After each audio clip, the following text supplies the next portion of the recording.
Hey, what up, YouTubers? It's your tuber truly. Anyway, I just want to say what's up, and I kind of want to piggyback off of the Power of Words video yesterday because there was more information there. I left out some details. I was being followed around and stuff. So anyway, I got like this ominous feeling. Like I told you when I called my aunt and uncle's house, and it was really strange. I just felt like something bad was gonna happen. Like I pictured like people like going to the vents. I was I was staying at a house at the time, and I was picturing like somebody like pouring like some kind of noxious gas into the ventilation system or something, like like C19 or whatever. So anyhow, I just pictured crazy stuff going on, and what was really crazy, like all these revelations came on me. After the road to Damascus trip and transformation, and it was weird, man. And now this might sound crazy, it might bug you out, but it was like the TV was talking to me and sending me messages. Like it was like someone, like they were controlling, like it was the Truman Show, but it was a horror show. And they were able to control, whatever was on the channels. It was kind of threatening. First, Stephen Colbert came on, and he was like, it's like he was working for the mob or something. He was working for Satan himself, and he was kind of like, you want an open casket or a closed casket. But what his words was like, suit or no suit. Open casket, closed casket, cement boots, no cement boots. So anyway, it was all very like tongue-in-cheek, but it was frightening, because it was like they were really talking to me, and I was like, I kind of felt like I never had an experience like that. It was like I felt bugged out. And then like I changed the channel, and it's like, because I'm a numerologist, so I'm looking at the names. It's like, this guy's up and coming, and he was up and coming, and because someone was telling me to go like by the water, go by the beach or something, and then it was like this guy got like drowned or missing in the beach, disappeared at the beach, and I was like, just all these crazy thoughts going through my head, and then like I go in another room and I put the TV on, and it's like again this up and coming guy, he's coming out of the woodwork. Like they recognized my presence. They recognized my awakening. Like they were made aware of it. Mr. Glass, they said, like, whenever, these superhero characters pop out, then you have like the supervillain also, it's like the yin and the yang, and, opposites, and all this stuff, like, gotta have one and the other. So anyway, it was like, and I was like, they were like, oh, the dude's name was Kyle on the show, and he was like winning the show. And then, like, dude, I'm not bullshitting. I must have changed channel like 2-3 times. And it was like another dude named Kyle. They were like, Kyle, welcome to the show, man. Tell us about your past, your history. Tell us how you got here. And I was like, man, it was so spooky. So surreal, because it was like it just like some of it was inspiring, but some of it was kind of like threatening at the same time. And it was like the like Deus Ex Machina came on, the God, God of the Machine, and God of the Machine is really is really a good thing. That's like that's whenever you have a story, back in the day when they had plays, and the protagonist, gets in dire straits. He's in a horrible situation, and there's nobody in the story previously that comes to help him. So they call it Deus Machina. So it's God machine. God comes and basically saves the show at the last moment. It just comes out of nowhere. So it's nothing. It's not like one of his past friends, or there's no. So some people say it's kind of lazy when people write like that, because I've read a lot of murder mysteries, and usually I can figure out what's going on, because I've read so many books. They're just templates of each other. So basically, there's always ways to figure out who the villain actually is. And it's because a lot of times they use so much trickery, but basically it's like the person you least expect is always the culprit. So I just focus on somebody like you don't even they have one little scene where like the gardener comes through, and it's like you got to ask yourself, why did the author put that information in there?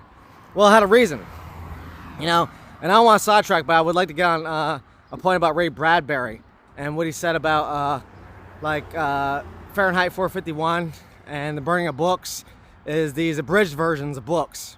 The author, the artist, he knows why he put these things in here, and a lot of times it's years after they passed, and they try to say, oh, we're trying to make the book easier or more palpable to kids, so they'll change the language.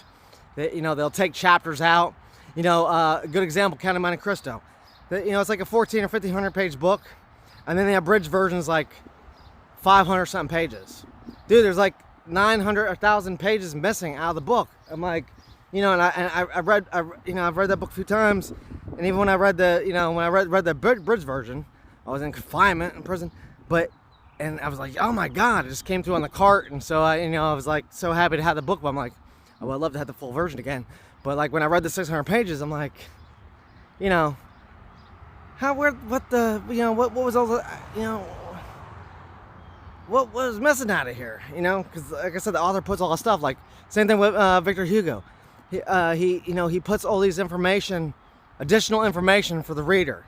That's not necessarily a part of the story, but it's to educate you through the passage of time.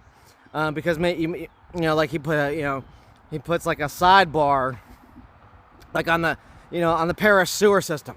Then he goes into like, the gammon, like these orphan kids that basically roam the streets. They're homeless. They're their parents died or whatever. It's poor and poverty, but they run in like huge gangs. They rob and steal. And it's like Oliver Twist and all this other stuff.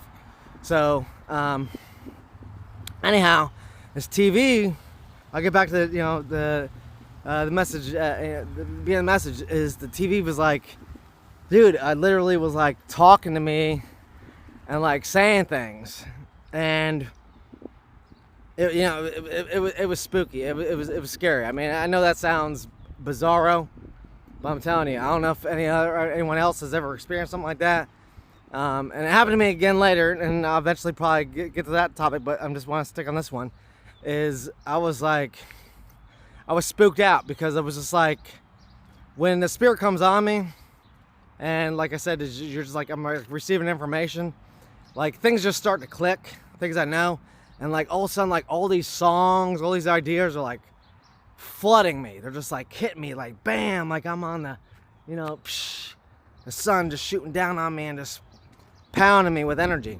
And I'm getting all these thoughts, all these ideas, and I'm thinking about all these songs. I was thinking about Nas, God's Son, and I was like, oh my God, like everything just started making sense. It was like, they're talking about themselves, they're talking about me, they were talking about it.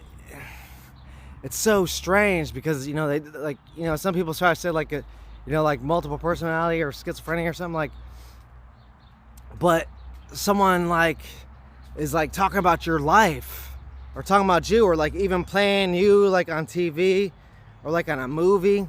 I know you've heard these guys who, have you heard some of these guys are, they can't really articulate it properly, but it's like they go places, or they talk about, things they see on TV, like wrestling. And they're saying like these guys are like role playing people in real life. There's a, it's like the, it's all symbolic. Like, they're telling stories about, things that are really going on in the real life. And so anyway, I don't want to go too wild on you guys, because it's like, man, maybe I probably went far beyond that, and I really want to talk about happiness as well. Because I am so damn happy. When I seen those videos earlier, I was like, it was always the life, liberty, and the pursuit of happiness. But I have life, liberty, and happiness now, and like it just dawned on me, because I did have a nickname, Smiley, at one point. Man, I used to be a smiling motherfucker, and the guy told me in prison one time, he said, only gay people and retarded people smile. Well, gay means happy, also means odd, so I'll take that. I ain't got nothing wrong with that, you know what I mean? And then slow, all right, well, it's tortoise in the hare, baby, so I'll take that too, you know what I mean? Because I'm gonna win a race. And I won the race. I won it already. B Rabbit was snoozing. So anyway, I really do feel good for like a long time. Like I haven't been able to smile like this and feel good, and like not even for really any particular reason. Like, other than I found God. That's the number one. That's the only thing. Like, I didn't win the lottery. I still don't, like, in the material sense. I hate to say like I don't got nothing, because I really, like I said, I have it all. Like I have all the possessions in the world. Whatever I want, whatever I need, I got it. When I need it and when I want it. So, but like I don't lust or have a yearning for really anything physical. Like a stoic. Like, dude, I could just sleep in I don't really need it, but I would like to. It'd be nice just I could live comfortably and be very happy with just a room with a bed. I don't need a TV, preferably like a little refrigerator, a bathroom. That's pretty much it. I really don't need much else. And just power, some energy. Keep a phone on, stay connected. Look at my music videos, look at, whatever I want to look at, because I got off the movie thing. I got off the TV a long time ago. I did all the time in prison. I didn't watch any TV, period. I swore off TV. All these guys want to fight over TV and stuff like that. So fuck that shit. I can read. I don't gotta watch TV. I can read, and that's what I did. So anyhow, but I do like to watch, some things, dependent, like, older movies, certain things. There's still things that come out that are pretty good, but mostly older stuff, because new stuff is too woke for me, honestly. And I don't mean that, it's just like, they've gone, wherever. They've really took off, pew, you know what I'm saying, and a lot of propaganda and shit out there, so I'm not really interested in all that.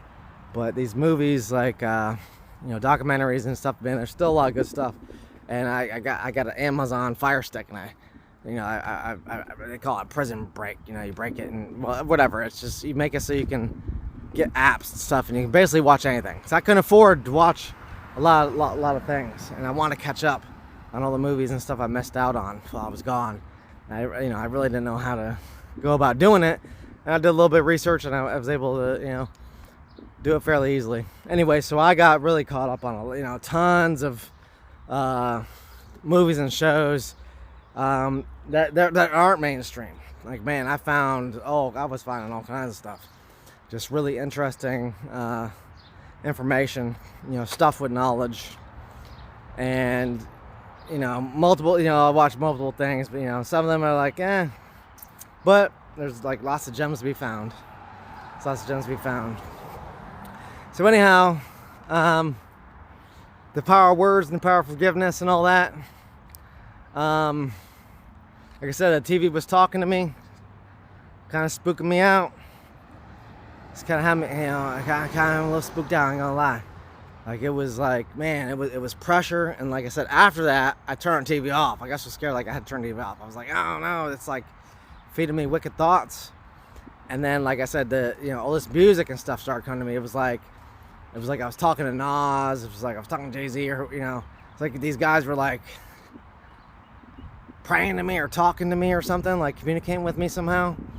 And it was just so surreal. It was so wild. And but I knew something was going on. Because like I said, at that point, I hadn't been drinking or even smoking weed for like almost like a 2-week period. You know, like 10 days or something. So it was like, this is like, I mean, I wouldn't even imagine that. I'm like, I don't care how drunk I was or, you know, how high on weed I was. Like, I never like thought the TV was talking to me.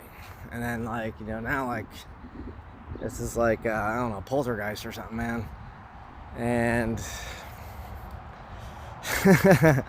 anyway, so I still have to continue more on the power of forgiveness and the power of prayer.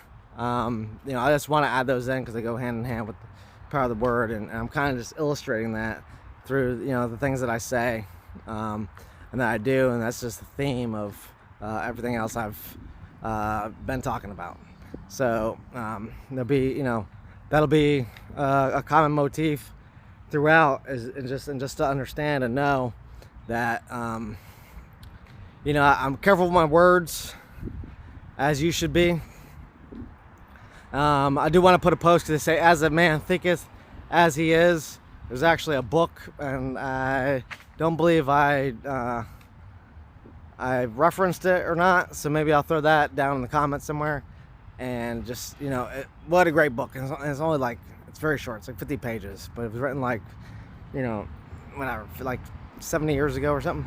I want to say like the 50s, maybe 40s. So but yeah, it just understand that when you know, your language, like I said, you can change your minds, you can change your ideas, you can do all that. So it's like, you know, even if it's like someone goes, I'm so stupid, like you go, no, I'm so smart, you know, like correct it, you know, correct it.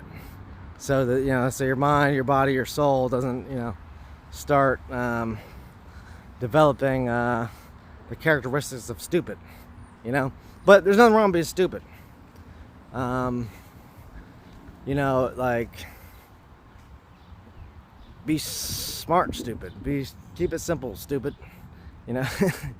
So I mean, program your mind to understand that, like, you know, how to take a joke, how to understand humor, things like that. So and you know, because they, you know, a lot of people try to say like, oh, the spirit can't, you know, doesn't know really what, you know, if you say this, it's like it takes it literal. Like, the spirit has been spirit knows more than you do, I think, bro. I mean, you're out of spirit, we're out of spirit, but I mean, come on, man. You know, there's got to be you know, some kind of recognition and differentiation and discernment. I mean, the spirit of truth is a discerner, so, you know, it knows the intent, of what you say. It's just like, you know, sometimes you pray for somebody or someone or something, and like maybe you're like, damn, I can't remember his name, but you remember the face, and you're like, you know, I'm just praying for that person, you know, and you know, it's gonna get to them. Like, people say like, oh, you know, like God's name is so important to know. So they're like, oh, God's name's been hidden from us. And it's like, you know, he's got a bunch of titles, he's got a bunch of different names, he's got a bunch of different stuff, but listen, when you just like, you pray to your Creator, your Father, and you make communion, dude, he or she knows it, you know. Mother God, Father Time, you know, one the same, you know, yin yang. But it can pick up what, you know, what's being communicated, what's being said. Like I said, that's dude. You know, you're smarter than you think, but you know, sometimes you got to figure it out, you know. So, you know, I like to say we know everything, and you know, eventually we do. But it's just, you know, it's a journey, trip, and like I said, more information comes out every day, and new things get invented, new things get created. So there's new information being created constantly. So you can never really know everything because there's just new things coming out. So even if you knew all the information up to last night, well, guess what? Since, you know, 1201 till now, all types of new creations have been made, all types of new ideas have come out, all types of new things. So now there's all types of new information to know and understand, and it just grows exponentially. But you know, the most important thing is just knowing yourself, knowing what's going on in your world. Like I said, minus the distractions, minus the bullshit, like my dude says. I do like that one. You know, to be YouTube and child friendly, and you know, not that I really care about that, but I don't want to be, you know, I like to talk something that, you know, that's you know, palpable. Like I said earlier, you know, I can use that word twice now. Anyhow, you know, there's something that's, you know, it's not really offensive, and that's, you know, generally accepted. But you know, I really don't care about stepping outside the boundaries. That doesn't make you know, a fuck to me, honestly. But at the same time, you know, only when I'm really truly just expressing myself in a genuine manner and authenticity. Like I said, you know, I see a lot of people doing that. Like, I'm not gonna bend over backwards for nobody. I mean, I can and I will, you know, if the circumstances call for it. But when I'm really like in my zone, just like anybody else, is like, you know, you just got to get it off your chest. You got to get it off your chest. You got to put it out there. You got to spit. You got to spit your truth. And I don't care how it comes. You know what I mean? Like I said, sometimes it comes harsh. Sometimes it comes nice. And, you know, that's just the way it goes. So anyway, you know, a lot of people, you know, don't, you know, figure out one way or another. Is, you know, whatever. Anyway, that's it. Mahalo, y'all. Love, peace, happiness.